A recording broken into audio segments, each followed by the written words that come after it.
बड़ाई मैं नहीं चाहूं, यही बूढ़ी दुनियाई। कहते जब सतगुरु ने बताया कि ये बड़प्पन कितना हानिकारक है, तो मैंने कहा कि ऐसे बड़प्पन में आग लगे।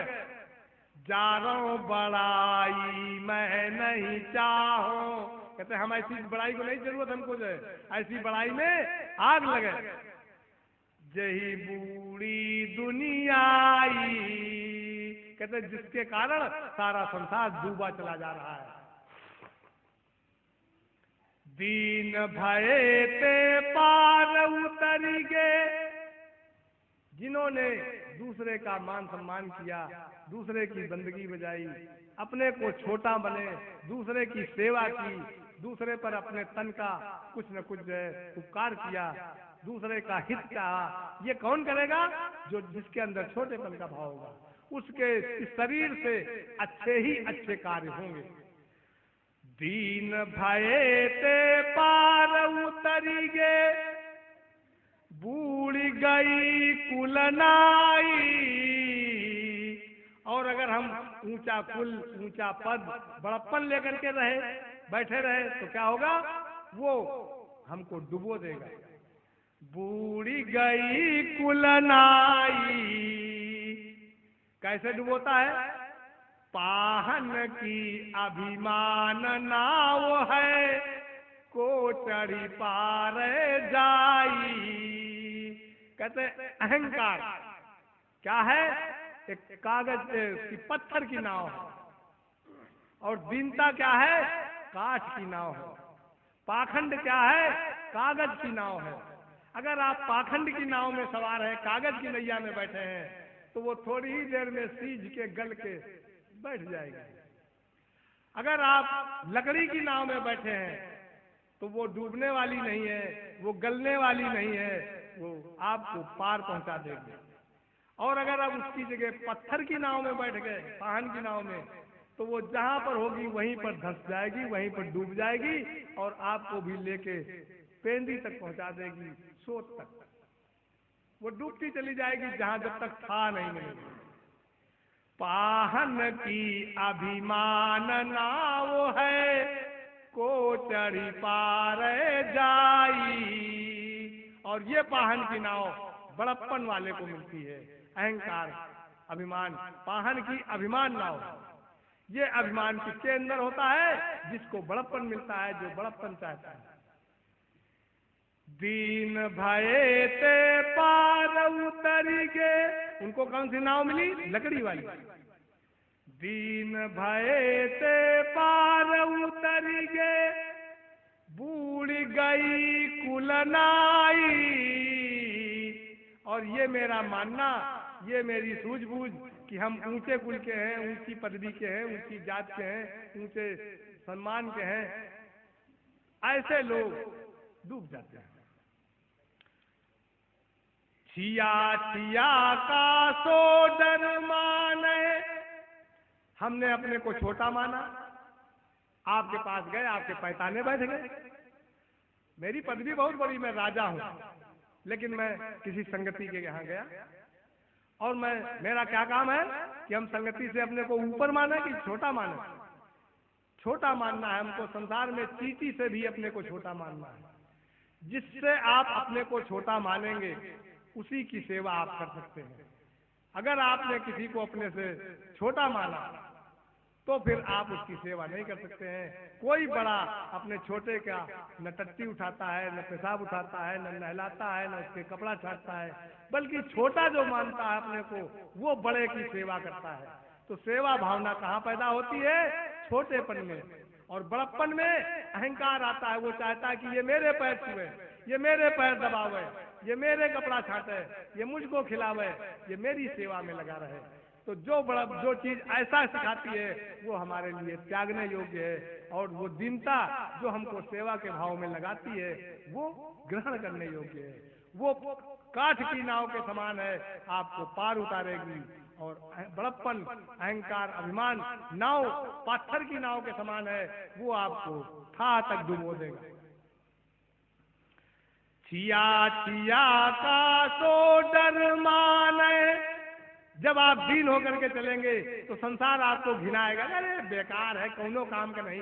हुआ जात है उनके 5 हुए लागत, इतनी ऊंची जात का, इतना ऊंची पदवी पर बैठा है दुनिया में, बड़े साहब हो रहा, राजा साहब हो रहा, और वहां गया था राजा साहब के 5 हुए रहा था, वहां खोपड़ी धरे था। तो ये क्या है, संसार हंसी करेगा। छिया छिया इस संसार की कहते हैं, ये छिया छिया मेरे हमारा कुछ नहीं बिगाड़ पाएगी। छिया छिया का सो डर माने, कहते इसको वो डरे जिसको इसी नरक में रहना हो, नरक मतलब इसी संसार में रहना हो। छिया छिया का सो डर माने, जो जग बीच रहाई, जिसको इसी संसार में इसी माया में रहना हो वो इस छिया छिया को डरे। कहे मीता हम हैं परदेसी, मीता साहब कहते हैं हम तो परदेसी है, ये संसार तुम्हारा घर होगा, मेरे लिए परदेश है, मैं मालिक के लोक का हूँ, अविनाशी लोक से आया हूँ और अपने उसी लोक में अपने घर वापस चला जाऊंगा। यहाँ चाहे आप छिया छिया करें, चाहे बड़ाई करें, चाहे बुराई करें, इसका मेरे ऊपर कोई असर नहीं पड़ता है। जैसे यहाँ पर कोई बात हमारे मान सम्मान की आ जाए, हमको हमारा घोर अपमान हो जाए, तो हम यही सोचेंगे यार देखो संगतियों के बीच में सब छीछा लेकर हो गई, अब इन संगतियों को हम कैसे मुंह दिखाएंगे। तो यहाँ से निकलेंगे और अपना कहीं लंदन वंदन चले जाएंगे कि उनके बीच में रहा लायक मुंह दिखावे लायक नहीं रहेगा।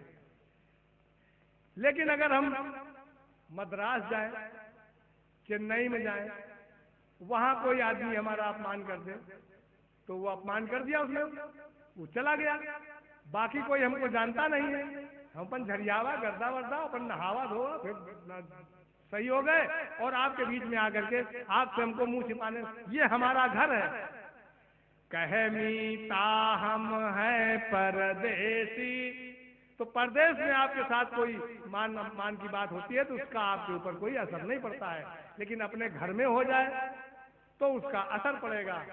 कहे मीता हम हैं परदेसी, अपने लोग जाई, कहते हम अपने यहाँ जा रहे हैं, वापस चले जाएंगे, आपके इस लोक की मान बड़ाई से, मान अपमान से हमें कोई लेना देना नहीं। आप चाहे हमारी छिया छिया करें, चाहे आप हमारी प्रशंसा करें, हमको इसकी कोई परवाह नहीं। हम सत्य को सत्य कहेंगे, सही को सही कहेंगे, न्याय न्याय करेंगे। आपको अच्छा लगे या बुरा लगे, आप अच्छा कहें या खराब कहें, हम करेंगे वही जो सही है, क्योंकि हमको अपने लोग वापस जाना है।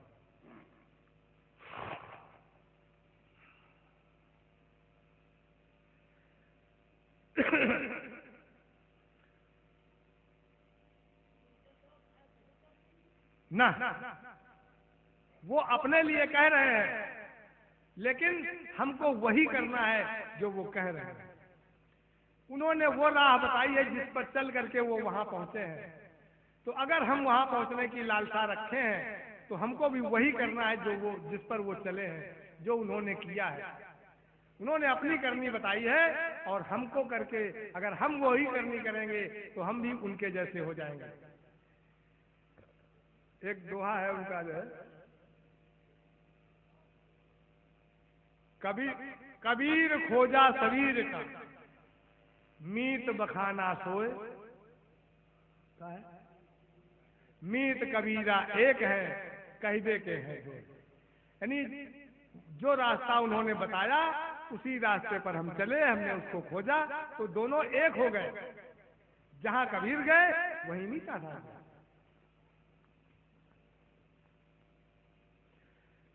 बेगी गहु चरण शरण रघुराई,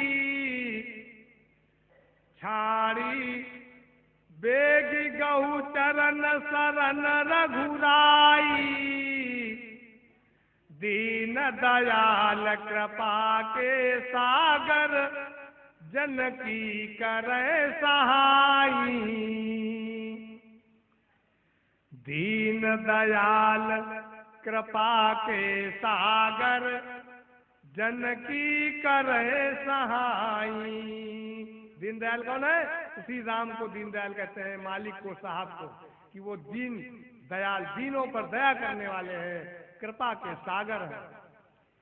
घड़ाओ लोटा नहीं है कृपा के, सागर है उनके पास में।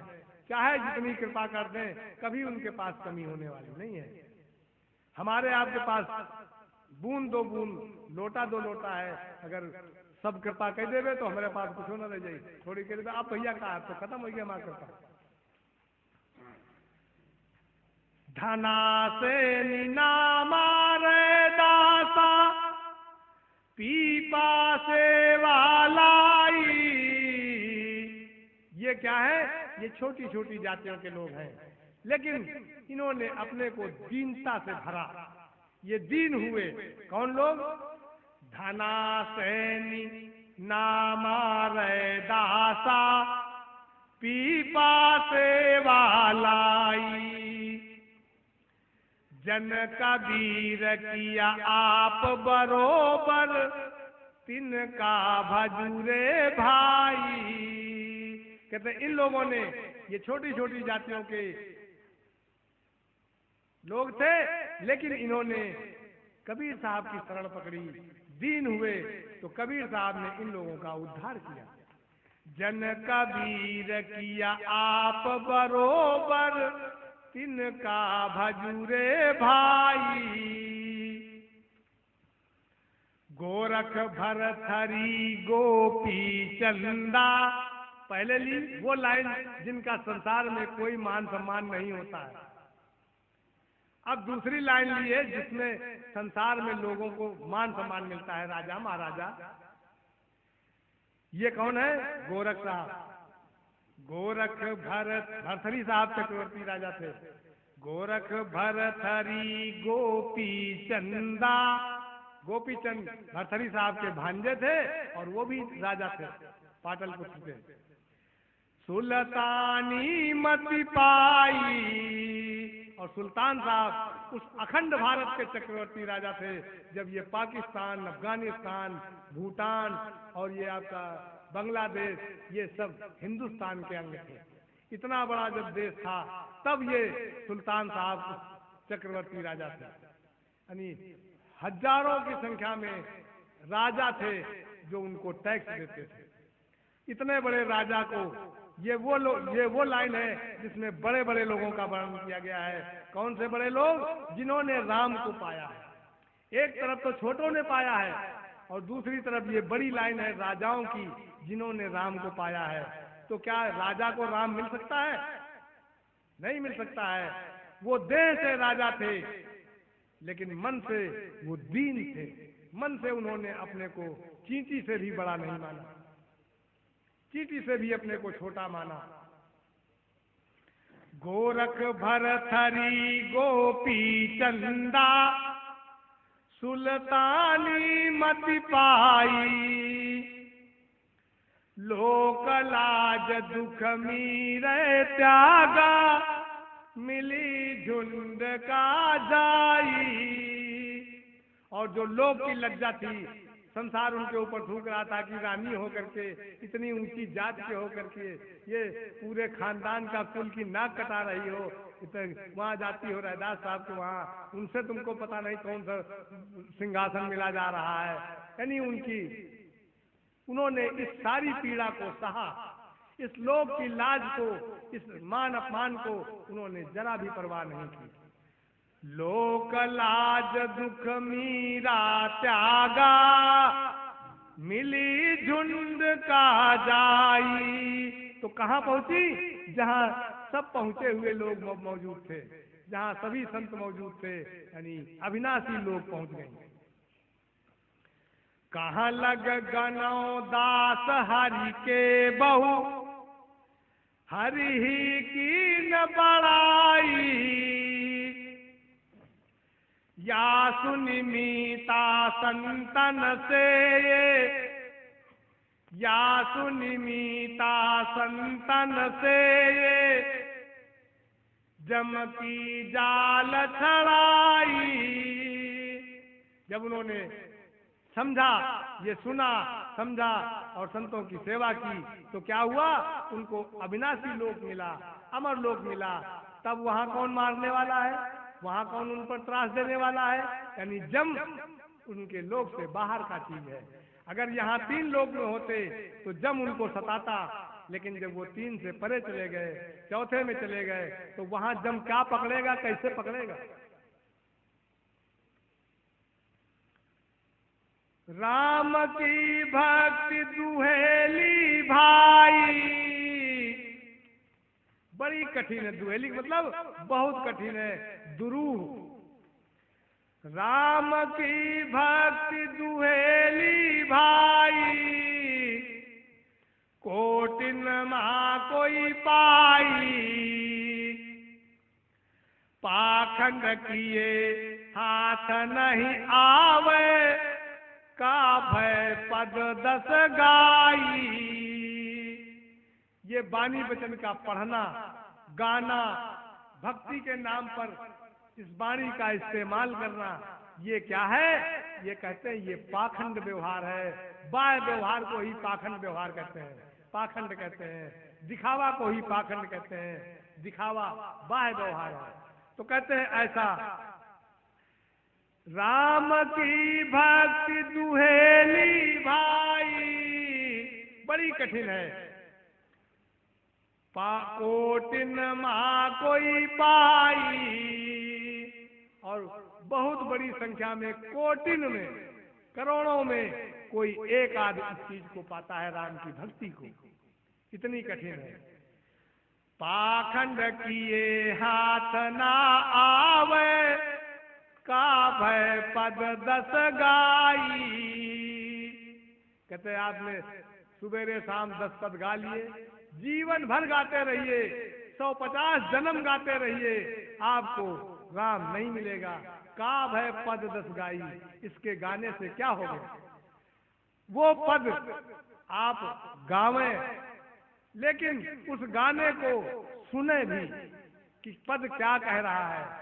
जब अपने गाने को आप खुद सुनेंगे तो आपको ये मालूम पड़ेगा कि मीता साहब आपसे कह रहे हैं, और नहीं तो गाना है तो गाना है, कोई गा ले। लेकिन जब आप उसको सुनेंगे तो आपको ये लगेगा कि मीता साहब इस पद के द्वारा हमको कुछ करने को कह रहे हैं, कोई राह बता रहे हैं, और उस राह पर आप चलेंगे जब, तब आपको मिलेगा, गाने से नहीं मिलेगा। उसी चीज को बिल्कुल स्पष्ट मैंने कर दिया, का भय पद 10 गाई। गाने से क्या होगा? पाखंड किए हाथ नहीं आवे, का भय पद 10 गाई। 5 25 जब बसी होई। 5 इंद्रियां, इन इंद्रियों के जरिए, इंद्रियों के कुछ गुण हैं, जैसे काम, क्रोध, मोह, लोभ, आश्चर्य, अचंभा, अहंकार, अभिमान, ये सब इसके इंद्रियों के ये गुण हैं। एक एक इंद्री को 5-5 बढ़िया गुण दिए गए हैं, जिनके जरिए वो आपको बांध सकती है, संसार में फंसा सकती है, जम के फंदे में डाल सकती है। तो ये चीज 5 25 जब बसी होई, जब आपका मन इन इंद्रियों पर विजय पा लेता है। ये इंद्री कहे कि मीठा है तो कहती रहे। आपने शक्कर खाई तो जबान क्या बताएगी? मीठे तो बताएगी। आप खट्टा खाएंगे तो खट्टे तो बताएगी, लेकिन आपका मन कहता है खट्टे मीठे से हमसे कोई लेना देना नहीं। आपको खुशबू आ रही है, इधर खुशबू आ रही है, इधर बदबू आ रही है। आप वहां से उठ करके यहाँ बैठ जाते हैं, आपकी नाक आपको ये कह रही कि इधर बैठो, यहाँ मजा है, यहाँ से हटो, यहाँ जो है बदबू आ रही है। ये आपकी इंद्री आपको विचलित किए हुए है, लेकिन आपका मन कहता है कि बदबू और खुशबू से हमसे क्या लेना देना, ये तो बाहर की चीजें हैं, संसार में भरी पड़ी है, मालिक ने अपना ये सब व्यवस्था की है, हमको इन चीजों से क्या लेना है। ना आपको खुशबू की चाह है और ना बदबू से कोई घृणा है। स्वाद की बात, एक इंद्री आपको एक जगह मिठाई बट रही है, एक जगह जो है सूखी रोटी और नमक बट रहा है, एक जगह गाजर का हलवा बट रहा है, तो आप उधर से उठ करके वहां चले जाएंगे या सारे नमक रोटी को खाएंगे। तो ये क्या है? आपकी जबान, आपका स्वाद आपको वहां पर बांध करके ले जाता है। लेकिन जिसके इंद्री पर विजय प्राप्त हो गई है, जिस मन को, वो कहता है हमसे सूखे से स्वाद से क्या लेना देना, चाहे अच्छा हो चाहे खट्टा हो चाहे कच्चा हो, हमसे क्या, हमको तो अपने पेट भरने से मतलब है, हमारे मुंह का काम है, हमको पेट नहीं भरेगा तो हम चलेंगे कैसे, हमको स्वाद से कोई लेना देना नहीं है, अच्छा है तो स्वाहा और खराब है तो स्वाहा। लेकिन जो इंद्री के बस में है वो तलाश करेगा, जीभ के स्वाद के लिए मरेगा कि कहूँ भंडारा हो फिर गाजर का हलवा मिले, जैसे राम लखन का मिला। तो ये हमारी चाह वहां ले जाती है। गरीब आदमी कहता है कि हमारे यहाँ आ जाओ साहब, अरे कहें वहाँ का मिलना है, और जहाँ रबड़ी मिलनी है जहाँ मलाई मिलनी है वहाँ वो रोज जाएगा, वहाँ आप उसका अपमान भी करो एक बार तो भी अगले दिन खाड़ है, क्योंकि जबान का स्वाद इंद्री उसको मजबूर किए हुए है। इसी तरह आंख आपकी जो है, एक जगह आप जो है कुरूप देखते हैं तो आप दिला जाता, आप जो है कि दिल लागत देखे, आप आंख बंद कर लेते हैं। एक किसी जगह पर कोई सुंदर चीज देखते हैं तो आपकी आंख हटने को मन नहीं करती है कि अब नजर ना हटे, कहता आदमी कि यार नजर नहीं हटती है, ऐसी ऐसी खूबसूरत चीज है। तो ये चीज क्या है, आप इंद्री के बस में है, आपकी आंख रूप और कुरूप में स्वरूप में अंतर कर रही है। अगर आपका मन रूप से और कुरूप से परे है तो ये इंद्री किसी काम करेगा ही, चाहे वो अच्छा हो सामने आएगा तो अच्छा देखेगी, खराब आएगा तो खराब देखेगी, उसको किसी में ना उससे घृणा करना है ना उसमें फंसना है। दोनों ही काम इंद्री तब आपकी काबू में होगी। ऐसा कहते हैं कि जिसकी इंद्री 5-25 जब बस होई, 5-25 जब बसी होई, सुई सुमेर समोई, तब आपका ये हाथी के समान पर्वत के समान अहंकार बिला जाएगा, छोटा हो जाएगा, चींटी के समान हो जाएगा, धागा के समान हो जाएगा और सुई से निकलने के लायक हो जाएगा। 5-25 जब बसी होई, सुई सुमेर समोई, हेला मारी आकाश चढ़े तब, हेला मारी आकाश चढ़े जब, तब वह पदवी पाई। कौन सी पदवी? जिसका नाम है संत। वो पदवी तब मिलती है जब इतना कर डालेंगे। हेला मारी आकाश चढ़े जब, तब वह पदवी पाई। हेला मारने का, जैसे मछली है जमीन पर पड़ी है, पानी के बाहर ठोस जमीन पर है, तो वो जोर लगाती है, जोर लगाती है तो कुछ उछल जाती है, आकाश की तरफ जाती है, यानी बलपूर्वक भूतपूर्वक। एक तो ये हेला का भाव निकलता है। दूसरा हेली वाला हेला है।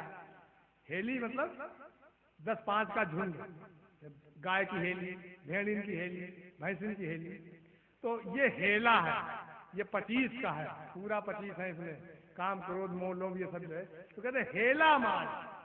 तो अगर हेला ये भाव लेते हैं 25 वाला, तो ये 5-25 अवगुण आते हैं इंद्रियों के। हेला मारी आकाश चढ़े तब, जब तब वह पदवी पाई। और या फिर आप अपने पूरे जोर शोर से जब मालिक की तरफ बढ़ेंगे तब जो है मिलेगा, या ये ज्यादा फिट बैठता है, हेला मारी आकाश चढ़े। काटी कूटी पद साखी करता, काटी कूटी साखी पद करता। मीता साहब ने कोई बात लिखी, हमने उसको जो है सब पूरा पद रखा, और जहां मीता लिखा है वहां अपन लिख दी। तो क्या हो गया, जहां सुनाया जाएगा वो आदमी सुनेगा तो पूरी बात तो मीता साहब ने कही है, अच्छी बात कही है, अकाट्य बात है, तो जो सुनेगा कहेगा वाह भाई वाह, यार किसका लिखा है? तो वहां कह दिया किसी ने तो साहब दयाल का लिखा है। साहब तो साहब दयाल की लगी है। तो वो मान सम्मान जो मीता साहब को मिलना चाहिए था वो किसको मिला? साहब दयाल को मिला। इसलिए ये क्या हुए? ये चोर हुए। ये मीता साहब के चोर हैं और उसकी इनको सजा मिलेगी, खाल निकाल ली जाएगी। चाहे विंचीटर पहिरो, चाहे जर्सी पहिरो, कुछ खाल निकल जाएगी, बचेगी नहीं। क्योंकि आपने वो काम किया है, चोरी। काटी कूटी साखी पद करता, पर धन चोर लयाई। वो ज्ञान मीता साहब का था, वो बात मीता साहब की थी, पद मीता साहब का था, लेकिन उसको मैंने अपना बना दिया। तो क्या हुआ? हम उसके गुनाहगार हैं। साहन मावा चोर कहावे। जो जानकार होगा, जो संत होगा, वो तुरंत जान जाएगा उसकी बात। जहां दो बातें सुनी, अरे ये तो यार जगह तन को तमीजे नहीं है, या बाणी एक ही हो ही नहीं सकती, ये तो कहीं से चुरा लाया है। साहन मावा चोर कहावे, चोरन माझ बड़ाई। 50 चोर इकट्ठा हो, उनमें जो सबसे बड़ा चोर होगा वही का लोग क्या करेंगे? बड़प्पन देंगे कि भाई ये हमारा सरदार बनने लायक, उसको सरदार कहेंगे। वो चोरों का सरदार है, वो डकैतों का सरदार है, क्योंकि वो बड़ा चोर है। तो जो ऐसा करेगा, काट कूट करके ले जाएगा, वो चोर तो सब है, जितना भेखी है, पाखंडी है, आडम्बरी है, वो सब है तो चोर है, लेकिन ये उनका भी सरदार है। काटी कूटी साखी पद करता, पर धन चोर लयाई। साहन मावा चोर कहावे, चोरन माझी बड़ाई। वहां उसको बड़प्पन मिलेगा कि सरदार आ गए भाई। बहुत गंदा पति पति हारे, कथनी कथि बहुताई। कह मीता एक साँच बिना सठ, पूजी चले गवाई। आप ये सोचें कि हमने पिछले जन्मों में, तमाम जन्मों में हमने बहुत भक्ति की है और हमारा घड़ा गर्दन तक भरी आवा है, तो इसकी गारंटी नहीं है तुम्हारे पास कि ये बचा रहेगा। पूजी चले गवाई। आप जहां उस पंथ में पड़े, आप काट कूट में पड़े, तो आपकी पूंजी नाश हो जाएगी। आपने कोई ऐसा पदवी ग्रहण की, संत की, साहब की, गुरु की, जिसके लायक आप नहीं है, जो जिसका अधिकारी कोई और है, आपने उसकी पदवी ग्रहण की, तो आपका जो है संस्कार की हानि हो जाएगी। इसी को कहते हैं पूंजी चले गंवाई। और नहीं तो आपकी वो पूंजी भक्ति की बरकरार रहेगी, उसको कोई छूने वाला नहीं है, कोई मेट नहीं सकता है। आप कर्म करेंगे, भोगेंगे, पुण्य करेंगे, सुख भोगेंगे, पाप करेंगे, दुख भोगेंगे। एक में अच्छी योनियां मिलेंगी, एक में नीच योनियां मिलेंगी, कीड़ा मकोड़ा बनाए जाएंगे, लेकिन आपकी पूंजी नाश नहीं होगी। जब आप दोबारा आकर के दोबारा मानव देह पाएंगे, तो आपकी पूरी की पूरी पूंजी आपके पास होगी। लेकिन अगर आपने इस तरह का कोई कार्य किया जिसके आप अधिकारी नहीं है, जो बड़ों का को शोभा देता है, संत की पदवी उसी को शोभा देती है जिस पर राम की रजा हो, गुरु की पदवी उसी को शोभा देती है जिसको राम से मिलने का राह पता हो, संत उसी को कहते हैं जो उस लोक में पहुंच गया हो। ऐसी बड़ी पदवी पर अगर हम अपने को सुशोभित करें, हम बैठ जाएं, तो ये मेरे लिए गाली के समान है। इससे मेरी उस पूंजी की हानि होती है। इससे सब, अगर संसार में किसी चीज से बचना है तो इसको जो है, इस चीज से जरूर बचे, क्योंकि ये नाश करने वाली है। बाकी तो आपकी पूंजी को छुएंगे नहीं। आप कर्म करिए, हत्या करिए, आपकी हत्या हो जाएगी, लेकिन आपकी भक्ति नाम की पूंजी, राम नाम की पूंजी सुरक्षित बनी रहेगी। लेकिन ये कर्म करने पर आपकी राम नाम की पूंजी का नाश हो जाएगा।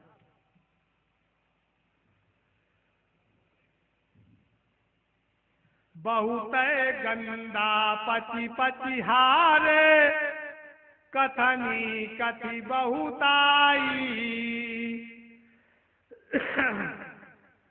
कहनीता एक साच विनाशट, पूंजी चले गवाई।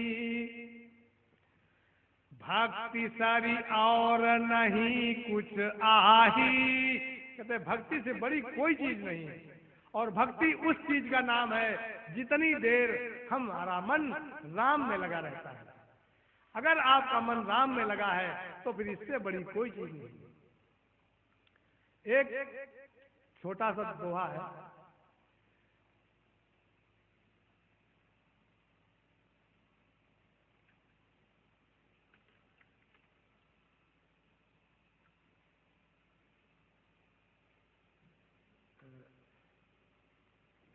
गाय संत तजमाया अभिमान का है। हाँ ठीक है, बस इशारा आपका काफी है। संत मिलन को जाइए, तजमाया अभिमान। जो जो पग आगे पड़े, यानी एक एक पग कोटिन यज्ञ समान। एक एक पग आपका एक एक कोटियों यज्ञ के बराबर है। कब? जैसे ये क्या है, संत मिलन को जाइए तज माया अभिमान। तो क्या लिखा है? तज माया, यानी इसको ले लेता है आदमी और बाद वाले को रखे रहता है। संत मिलन को जाइए तज माया, तो घर द्वार लड़का बच्चा छोड़ के लंगोटी पहन के तो वो निकल पड़ा, तज माया। लेकिन उनका कहने का मतलब है तज माया अभिमान, यानी माया तो भरी ही संसार में, देह कहाँ ले जाओगे? ये माया नहीं है। घर द्वार लड़का बच्चा, कौन सा रिश्ता खत्म तुम्हारे बस में है? रिश्ता खत्म कर देना, बाप को मार दोगे, बेटा को मार दोगे, क्या करोगे? लेकिन उनका जो अहंकार है, माया का जो अभिमान है, उसको त्यागना। तो जो जितना जितना त्यागता जाता है वैसे ही उसका कदम आगे बढ़ता जाता है। और जब आग पूरी माया का अभिमान पूरी तरह से नाश हो जाता है, खत्म हो जाता है, तो वो कहाँ होता है? संत के पास पहुंच जाता है। और ये कदम जैसे जैसे माया से आप दूर हटेंगे, वैसे वैसे एक एक कदम ये कोटिन यज्ञ के समान है। भक्ति सरी और नहीं कुछ आही, तो भक्ति के बराबर कोई दूसरी चीज नहीं है। सठ का जान न जाई,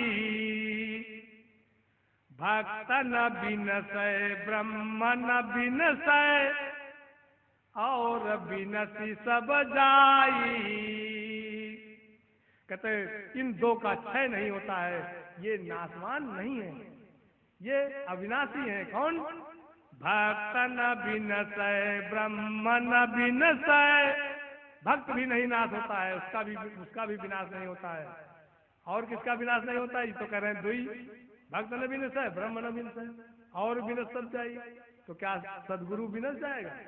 क्या संत विनश जाएगा? क्या दास विनश जाएगा? इसका मतलब यह है कि भक्त, दास, संत ये सब एक ही चीज है, ये एक ही दर्जे की चीजें हैं। भक्त उसी को कहेंगे जो जिसके सम्मुख राम हो, संत उसी को कहेंगे जो राम में मिला हो, दास वही होगा जो साहब के चरण जिसके हाथ में हो।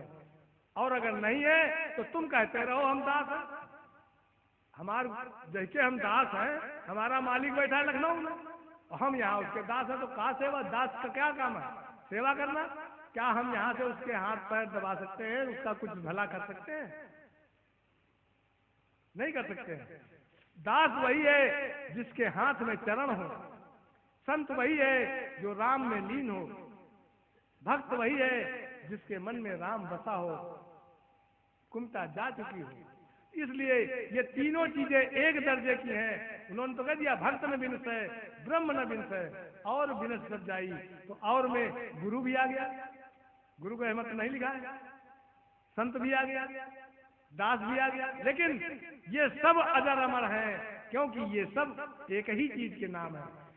मीता, चाहे संत मीता का हो, चाहे मीता दास का हो, चाहे मीता भक्त का हो, चाहे सदगुरु मीता साहब का हो, ये सब एक ही दर्जे की चीजें हैं और ये सारी पदवी उनको शोभा देती है। 24 3 10 अवतारा, 24 3 10 अवतारा, बिनसै उपजाई। तीनों महादेव, 10 अवतार, 24 उनके जो और अवतार है अन्य धर्मों के, ये सब मिला करके सबका नाश होता है, सब मरते हैं और पैदा होते हैं। बिनसै और उपजाई, 24 3 10 अवतारा, बिनसै और उपजाई। काल त्रास सबहू के ऊपर, रही गे संत बचाई। संत की महिमा संत ही जाने, उसको क्या ताकत मिली है ये वही तो जानेगा जिसको जब वो चीज मिल जाएगी। वो क्या क्या कर सकता है, कहाँ तक उसकी पहुंच है, कि कौन कौन से गुण उसके अंदर भरे हैं, किन किन चीजों का वो सागर है, ये चीज तो वही जानेगा जो संत गति को पालेगा। उसके पहले आप सुन सकते हैं, अंदाजा लगा सकते हैं, लेकिन उसकी महिमा का सही आकलन आपको तभी होगा। जैसे आपने कहा कोई चीज खाई, आपने कहा मीठा है, तो हम जान गए मीठा है, तो बहुत मीठा है आपने कहा, हमने कहा यार हो, इसका मतलब बहुत मीठा है। लेकिन उसका सही वही जानेगा जिसकी जबान पर चला जाएगा। संत की महिमा संत ही जाने,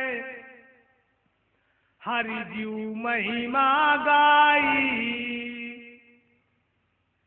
नापति आई गोता खाई, सुखदेव साखी बताई। इस चीज का प्रमाण सुखदेव जी, व्यास जी ये भी देते हैं कि संत की महिमा का आकलन केवल संत ही कर सकता है। हरिजीव, वैसे तो सबकी आत्मा हरि का अंश है, सभी हरि के जीव हैं, लेकिन जो राम के रंग में रचे बसे हैं उनको आप हरिजन भी कह सकते हैं, लेकिन उनको हरिजीव नहीं कह सकते। हम गर्भ से आए, हमने भक्ति की, राम को सब कुछ अर्पित किया और उन्होंने हमको अंगीकार किया, हम क्या हो गए, संत। लेकिन जब हमको दोबारा कभी उन्होंने कहा कि जाओ और मेरी ये बात हमारे सिद्धनों के लिए बता के आओ संसार में, वो हरि का जीव है। वो पूरी तरह से पूरा चिट्ठा खोलते हैं, वो कौन कौन संत हुए हैं, कौन कौन नहीं हुए हैं, ये सच्चाई कहने की ताकत वो लेके आते हैं और वो बताते हैं। तो उनकी महिमा का वर्णन जानेगा तो वही जो संत होगा, लेकिन उसका वर्णन उसको गाने के लिए हरि जीव आते हैं।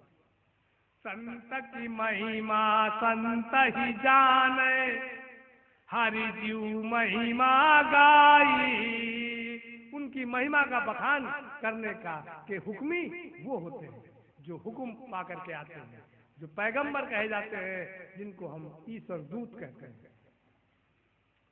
मीता साहब उसी कोट के हैं, इनको गाने का किसी को छोड़ा है? जहां तक जरूरी समझा तहां तक बता दिया कि ये संत हुए हैं और संत ये कर सकता है। संत की इतनी अपरंपार महिमा है, इतना विस्तार। और बाकी जो संत हुआ है, गर्भ से पैदा हुआ, भक्ति की, राम में मिला, संत हुआ, उसको ये करने की जरूरत नहीं है। वो अपने परिचय के तौर पर, अपनी गति का बखान करने के तौर पर, अपने ज्ञान के दर्जे को दर्शाने के लिए वो 1 पद, 2 पद, 10 पद, 50 पद कह करके चला जाएगा। उसको इस चीज की जरूरत नहीं है, उसके लिए तो वो ऊपर से खुद आएगा। हरिजू उसका नाम है, हरिजन उसी को कहते हैं, हरिजू पैगंबर। जाति पाति कुछ हरि के नाही, तीनों बिचलाई।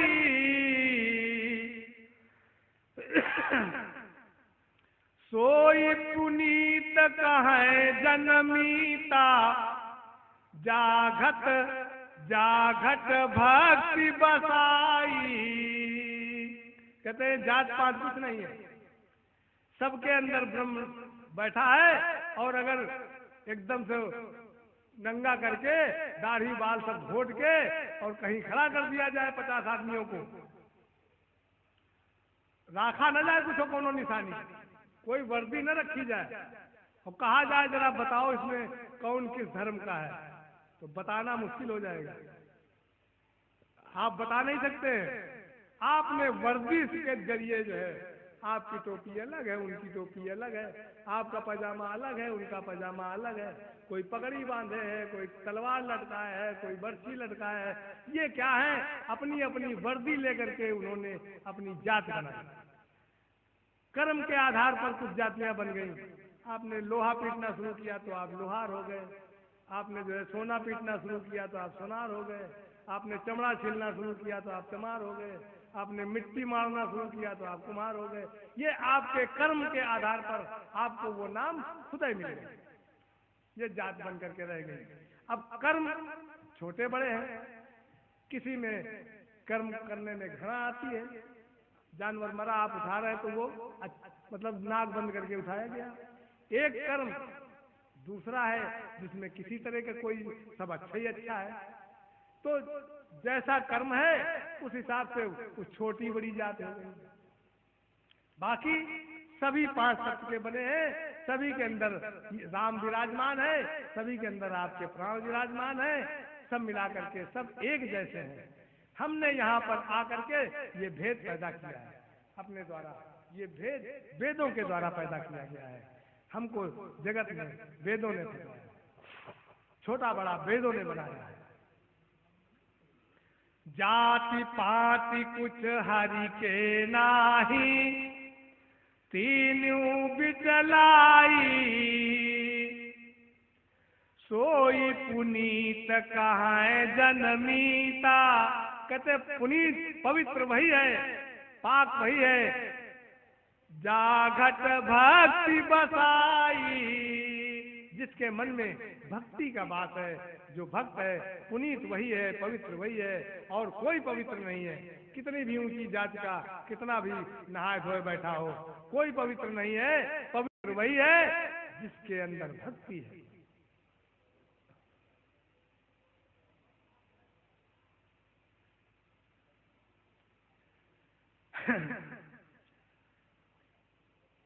हम आप जहां से भी जुड़ गए, जो जिस पंथ से जुड़ गया, उसी दिन से अपने को वो भक्त मानने लगता है, वो भगत हो गया। लेकिन भक्त कोई बिरला रे भाई।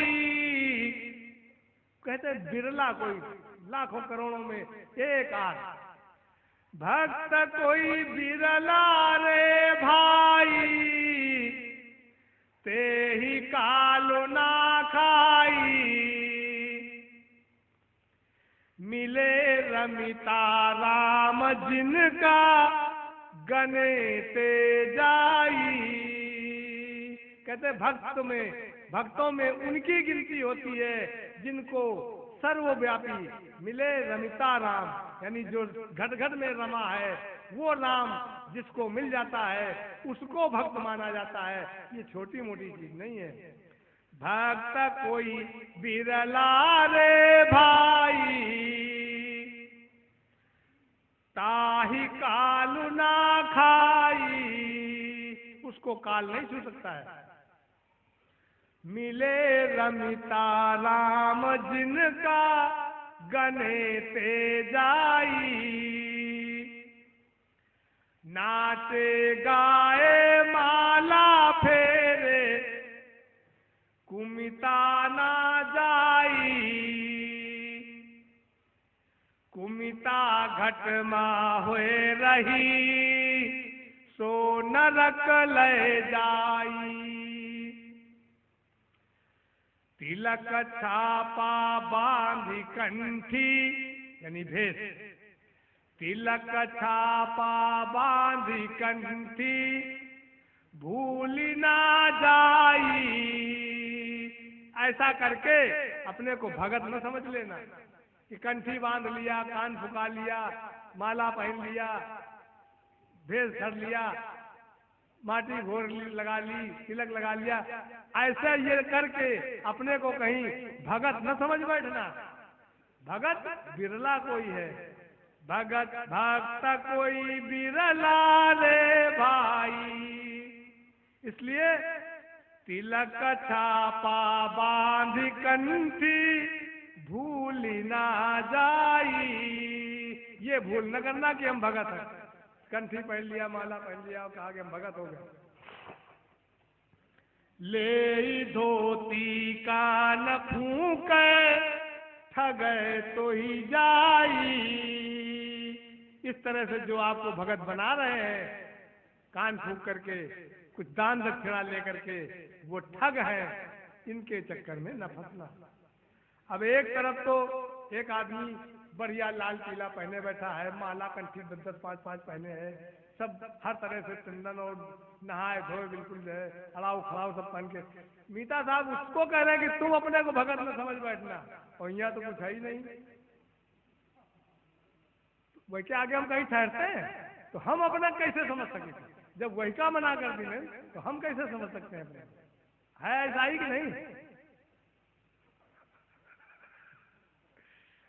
ऐसा नहीं है। वो चीज गुनाहगार की चीज है, वो गलत चीज है, वो आपको अहंकार अभिमान दिलाती है, सम्मान दिलाती है। आप बाबा का भेष धर के निकलिए, आप बाबा का भेष धर के निकलिए, और एक दूसरा भेष साधारण मजूर का, नंगे पांव, हाथ में फरुआ, जांघिया पहन के निकलिए।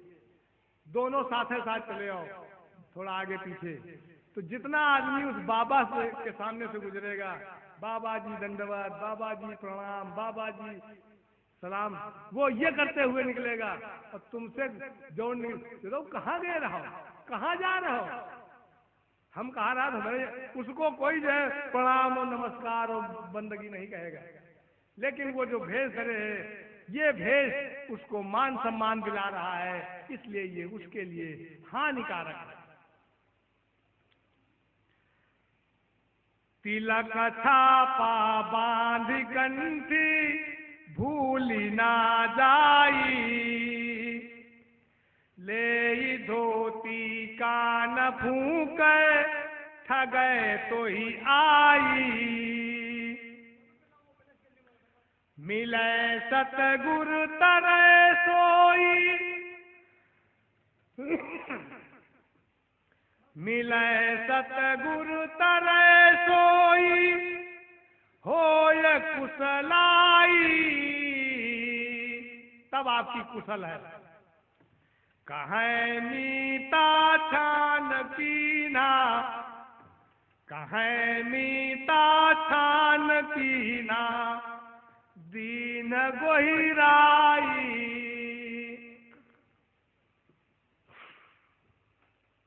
अब मीता साहब ये समझ रहे हैं कि शायद अब हमारे भक्त लोग, सज्जन लोग अब न समझ पाए हो कि भक्त और अभक्त का है, तो फिर जो है एक पद और वही बात करता है। सब सूत्र जहाँ भक्ति न होई, कहते अगर भक्ति नहीं है तो फिर तुम चाहे जितने ऊंचे कुल के और पद के हो, आप शूद्र ही हैं। सब सूत्र जहाँ भक्ति न होई, भक्ति पुनीत कहा सुख सोई। हमारी मीता साहब कह रहे हैं, हमारे मान लो हमारे पंथ के नहीं हो, तुम औरे कौन पंथ के हो, तो और जितने पंथ हैं सुखदेव उनके पूज्य हैं, सारे पंथियों के। सुखदेव को कोई नहीं काटता है। तो कहते हैं मीता साहब कि हमार न मानो तो न मानो, सुखदेव जी ने भी यही कहा है। क्या? भक्त पुनीत कहा सुख सोई, कि सुखदेव की तो मानो, जिनको मानते हो, उन्होंने भी यही कहा है कि भक्त ही पुनीत है, भक्त ही पवित्र है, पाक है, बाकी सब शुद्ध है। सब शूद्र जहाँ भक्ति न होई, भक्त पुनीत कहा सुख सोई। नारद व्यास कहा है सोई, नारद ने भी पुराण लिखा है, नारद पुराण। व्यास जी ने भी पुराण लिखा है, व्यास पुराण।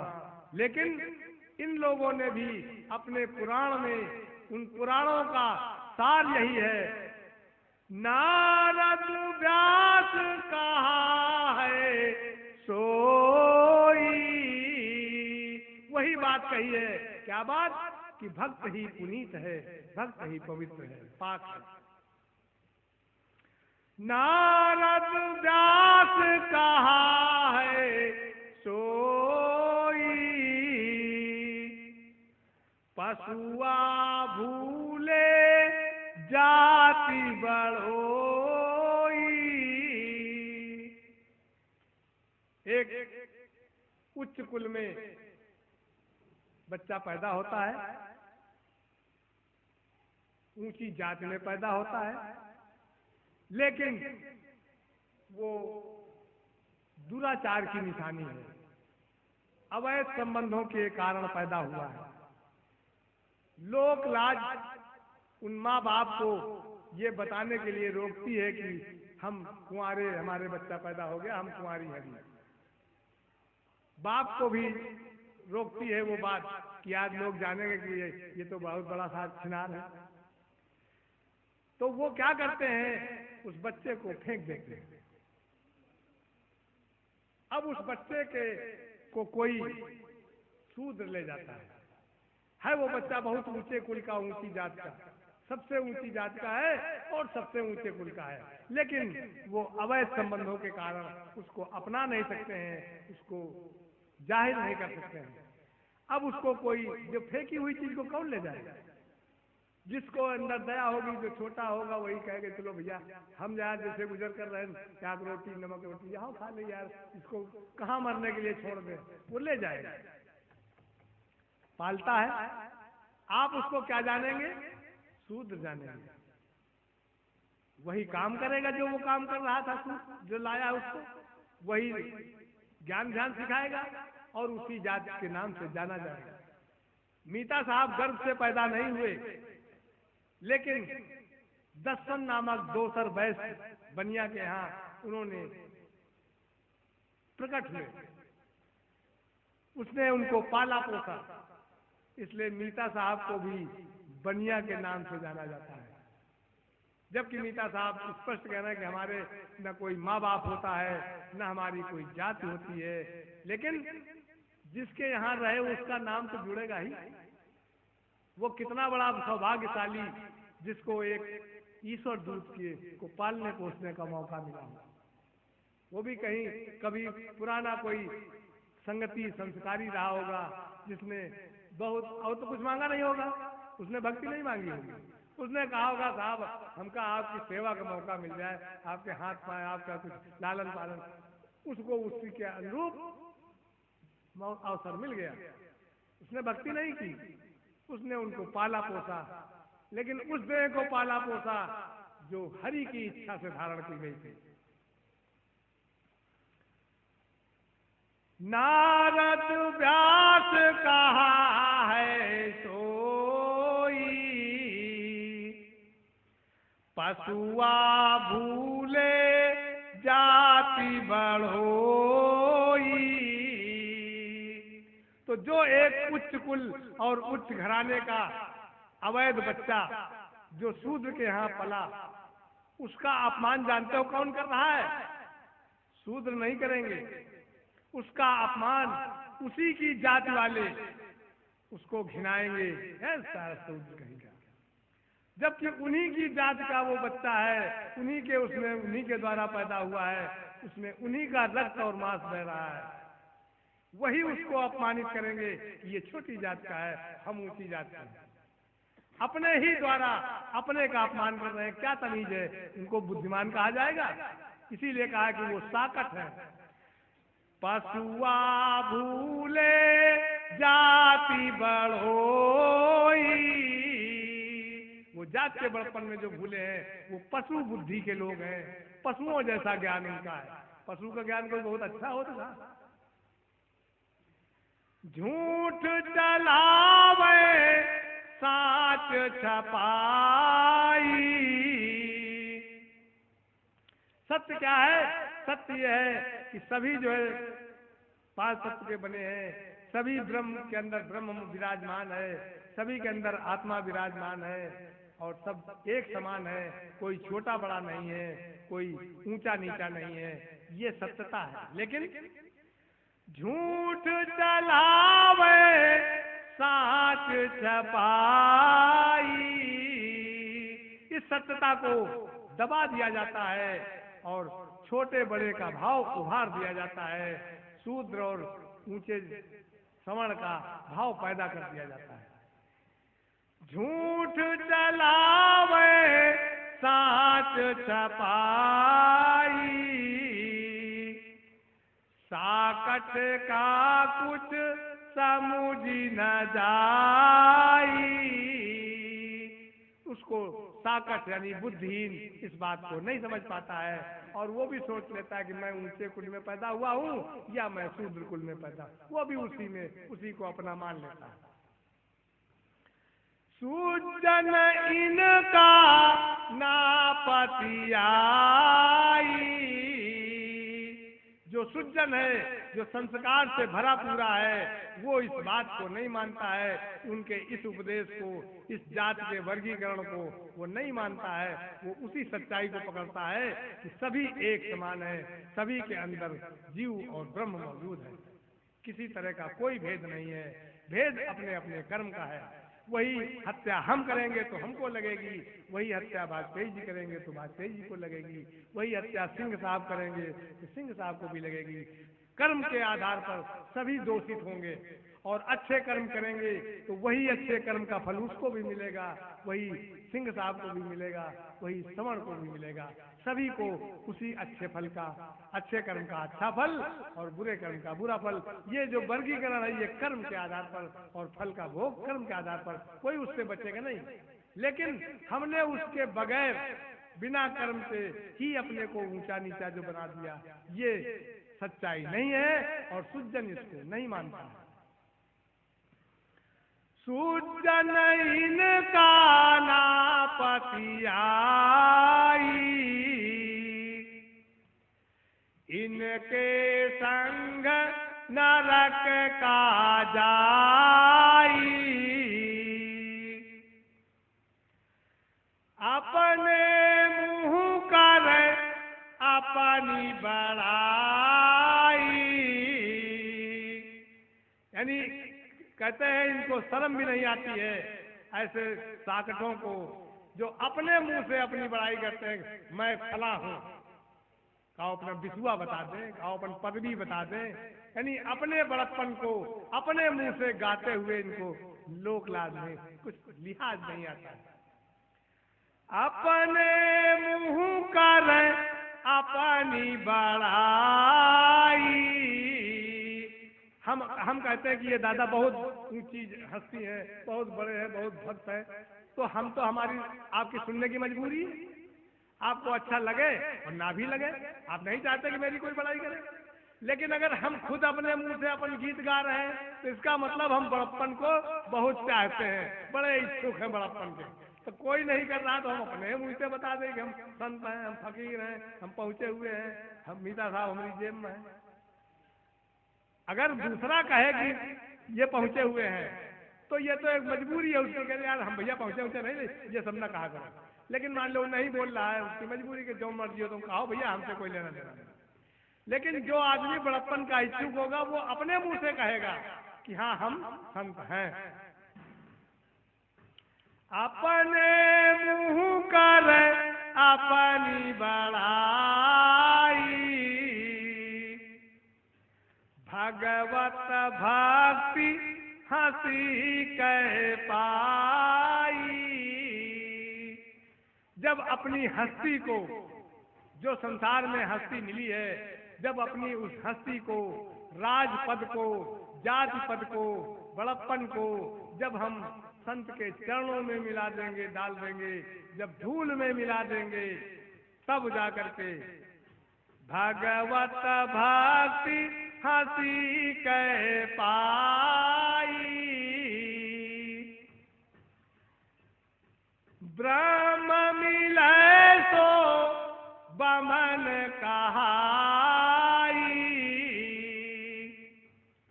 जैसे आज तमाम गुरुद्वारे चल रहे हैं, किसी में लाख, किसी में 4 लाख, किसी में 10 लाख। गुरु के एक लड़का पैदा होता है, अंधा, बहरा, लंगड़ा, लूला, कौनो कर्म बाकी नहीं है वही। लेकिन वही का सब है क्या, वो गुरु की औलाद। उसको सब क्या कहेंगे, वो तो साहब है, वो भैया साहब, मतलब साहब जरूर लगेगा, भैया साहब। उनकी बीबी है कितनी कुलच्छनी हो, लेकिन अम्मा साहब, बिटिया साहब, दिदिया साहब, फुफुआ साहब, सबके साथ साहब लग जाएगा क्योंकि वो उनसे जुड़े हुए। लेकिन ये क्या कहते हैं मीता साहब, जो ब्रह्म से जुड़ा है वो केवल ब्राह्मण है। हमने क्या किया, शुरू में कोई व्यक्ति अपने कर्म से, अपनी भक्ति से, अपने समर्पण से ब्रह्म को उसने प्राप्त किया। अब वो किस जाति का रहा ये नहीं जानते, क्योंकि जात तो रही नहीं होगी शुरू में, लेकिन रही भी होगी। तो जिसने पहले उस चीज को प्राप्त किया, उसको ब्रह्म को पाने के कारण ब्राह्मण का दर्जा उसको दिया गया। ये संत वाणी उसको ब्राह्मण का दर्जा देती है, उसको ब्राह्मण कह के पुकारती है। अब उसकी जो औलादे हुई उनको क्या कहोगे, वो भी साहब उनके साथ भी लग गया, यानी ब्राह्मण उनके साथ भी लग गया।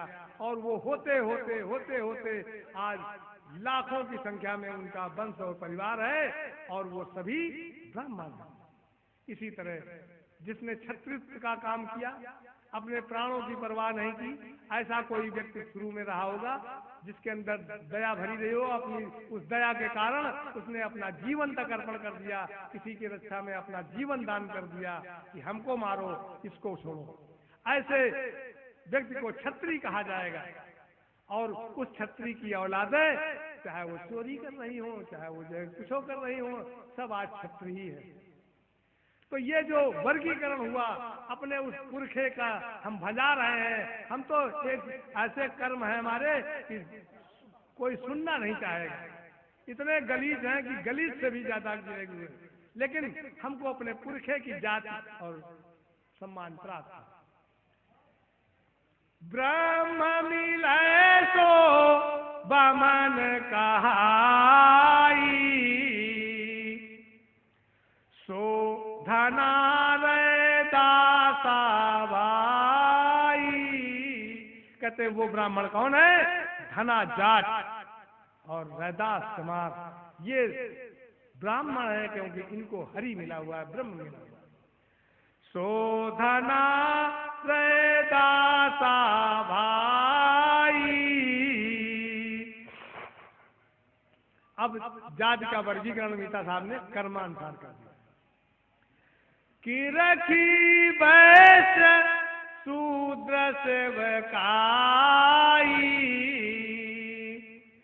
जो अपने देह के परिश्रम से अपना पालन पोषण, अपना भरण पोषण करता है, अपने आश्रितों को पालता है, काहे से, अपने देह के परिश्रम से, मेहनत से, ऐसे व्यक्ति को उन्होंने वैश्य कहा कि रखी वैश्य शूद्र सेवकाई। और जिसके अंदर सेवा की भावना भरी है, जिसके मन में सेवा का भाव भरा हुआ है, वो हर किसी जरूरतमंद की सेवा करना चाहता है, वो सेवा को सबसे बड़ा धर्म मानता है, सेवा को सबसे बड़ी सच्चाई मानता है। तो जिसके अंदर सेवा का भाव कूट कूट कर भरा है, वो क्या है? शूद्र है। हमने क्या किया? उस सेवा भाव को ताक पर रख दिया, उस काम को हमने जो है करने वाले को शूद्र मान लिया। जैसे कोई जानवर मर गया, आपके मोहल्ले में आपके घर के सामने पड़ा है, आपका रहना दूभर, अगर वो पड़ा रहेगा तो आप रह सकते हो वहां पर? आप उसको उठा के फेंक सकते हो? नहीं छुओगे। तो किसी ने आपकी सुविधा के लिए, आपके सुख को ध्यान में रख करके उस जानवर को उठा करके कहीं दूर ले जा करके फेंक दिया कि चील कौवा खा जाएंगे इतना। आपने उसने सेवा के भाव से किया। अब क्या हुआ? वही काम करने वाले को शूद्र कह दिया गया। लेकिन आज वो शूद्र नहीं है। आज आपके दरवाजे जानवर मरे और चाहे न मरे, अगल बगल अगर मरा होगा तो आदमी वो उठा के आपके दरवाजे पे डाल जाएगा रात में कि सवेरे जब गंधाई तो हमका बुलाइयो कि भैया एका फेंक दो। तो हम कहेंगे कि भैया एके तो 500 पड़ी है और हमारे जात में बड़ा घना कीन जा रही है, उठावे की मनाही है, और हम निकाल दिन देबे, हम चोरी उठेबे, और अगर पकड़े गए तो हमका 50 आदमी का पूरी पराठा देख पड़ी, तो हमका भैया वो पूरा इंतजाम दे दो, 500 जाओ तो हम भैया एका उठाओगे, और नहीं तो पर हमारे बस का नहीं, हम ना उठा पाएंगे, हमका मार है हमारी जाति वाली। आप जो है उसको चुरा के जो है 500 रुपया उसके घर में देंगे। उसने उठा के फेंक दिया, तो क्या उसने सेवा की? एक आदमी के अंदर सेवा की भावना है, उसने जूता बना के तैयार किए और कहा दादा आपके पाए में कांटा लग जाते हैं, आप ऐसी वैसी जाता हो तो लो जूता पहनो। आपका वो सेवक कहा जा सकता है। लेकिन एक जूता बना के बाजार में बैठा है, यो 60 का है, यो 160 का है, यो 1160 का है, तो क्या वो भी जो है आपका सेवक है? उसको भी आप शूद्र कह सकते हैं? तो शूद्र उसको मीठा साहब ने माना है जिसके अंदर सेवा की भावना है। एक नाई आता है, हमारी खूब दगड़ मालिश और तेल और सब कुछ करता है, हमको हीरो बना देता है, गुड़िया गुड़िया सब चटका देता है। सेवा हुई कि नहीं हुई? लेकिन जब चलने लगता हमका अच्छा भाई जाओ ठीक है, तो कहे भैया कहा ऐसे है पठे दे रहा हूँ, तुमका कहा चाहिए भैया? मैं कहा वैसे तो इतने काम के 1100 ले थे, लेकिन आप नजदीकी हो, परिचित हो पहले के, तो आप सिर्फ 501 ले लेंगे। तो क्या वो सेवा कही जाएगी? वो मजदूरी है। आप 2 मजदूर ले आइए 100-100 रुपया, उनको बता दो कि एक हाथ दबाओ दबाइए दोनों, कहिए आज जो काम बढ़िया मिला। तो जहां पर आप किसी चीज की कीमत ले लेते हैं वो सेवा में नहीं आ सकती है। लेकिन उस काम के करने वाले को संसार ने शूद्र मान लिया और उनके अंदर सेवा की कोई भावना नहीं है, उनके अंदर भावना धंधे की है, अपने पेट पालने की। तो वो चीज बेकार हो गई। सब शूद्र जहां भक्ति न होई, और सेवा का भाव है तो वो भी बेकार, सेवा का भाव है ही नहीं। किरकी भैंस शूद्र सेवकाई, दाया दाया छत्री मूल बताई। छत्री उसको माना गया है बलवान पुरुष, निडर, दानी, उसको माना गया है जो किसी दूसरे की रक्षा करे। रक्षा का क्यों करेंगे आप? आपके ऊपर गाज गिर रही, हमने कहा एक और गिर जाए। लेकिन अगर मेरे अंदर दया है, आपके जरा से भी कष्ट से, आपकी आह से हम व्यथित हो जाते हैं, तो ये क्या है? ये मेरी दया है। हम अपनी दया के रहते हुए आपके ऊपर अगर गाज गिरेगी तो नहीं कुछ कर पाएंगे, हम खुदा बंधे हैं खंभा, तो हम आपकी क्या रक्षा कर सकते हैं। लेकिन हम आपकी गाज देख नहीं पाएंगे, अपनी आंखें बंद कर लेंगे कि साहब क्या दिखा रहे हैं। लेकिन अगर हम छुटता होंगे तो हम यहाँ तक कोशिश करेंगे कि वो गाज हमारे ऊपर गिर जाए लेकिन आपके ऊपर न गिरे। हम उस कष्ट को बर्दाश्त कर लेंगे, लेकिन हमारे होते हुए आपको वो उसका कष्ट नहीं पहुंचने पाएगा। ऐसा व्यक्ति वही होगा जिसके अंदर दया होगी। दया वाले को ही क्षत्रिय कहते हैं, और उस दया के कारण ही वो दूसरे की रक्षा करता है। क्षत्रिय का मुख्य काम है रक्षा करना, किसी की, निर्दोष की, कमजोर की रक्षा करना है।